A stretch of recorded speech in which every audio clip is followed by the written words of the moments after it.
Asante sana Mr. Speaker, pamoja na wabunge wote. Kwa majina ni Victor Solomon.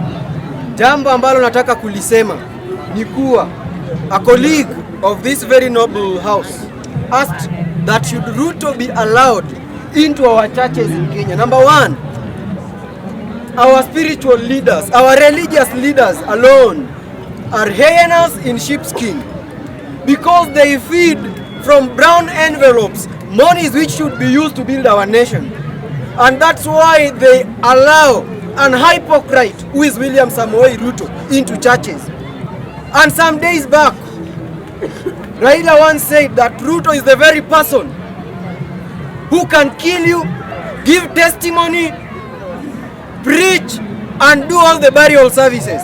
And that's the very Ruto we are talking about. And the spiritual leaders of this nation shouldn't allow Ruto to enter into any church, not unless they want to take brown envelope from this country. And we are used to their very envelopes. And our spiritual leaders are letting this country down. Jini Raila ukione una mine nate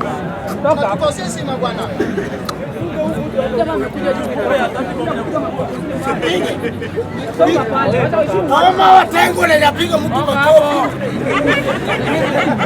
watengo na watu mingi mpaka kwa spika yake wakakula mpaka mchele.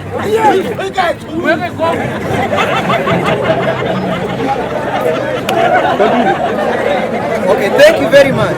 As I continue, a person, one of us, a colleague asked the reason as to why the GenZs are telling Raila to sit aside. This is the very reason, fellow Kenyans, as to why our GenZs are talking about Raila to be silent on this issue. These very GenZs wanajua vizuri that Raila has been a freedom fighter and he has tried so much, and what he was defeated to achieve, they achieved. And that's the very reason as to why they are still telling Raila odinga to sit aside, because they still want to continue with the battle to bring the third liberation of this country. Raila himself achieved the second liberation of this country. He brought to us the freedom of speech which we enjoy now, the democracy. And we all know that the very Raila is the person who gave the GenZs all the powers to take the mass action. So as at now, we want a free country, a country free of corruption. That's the very thing the GenZs are fighting for. And anybody from anywhere coming to support William Samoei Ruto, I encourage fellow Kenyans and the GenZs plus the millennials, the battle which we started should continue, because the very thing we achieved, finance bill tuliangusha. Dismantling of the cabinet secretary, we did that. Even Ruto himself is not clean, and we need him.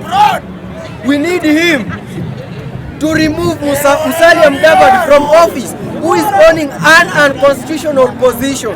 So fellow Kenyans, the battle is not yet over. We must continue and we must liberate our nation. Thank you very much.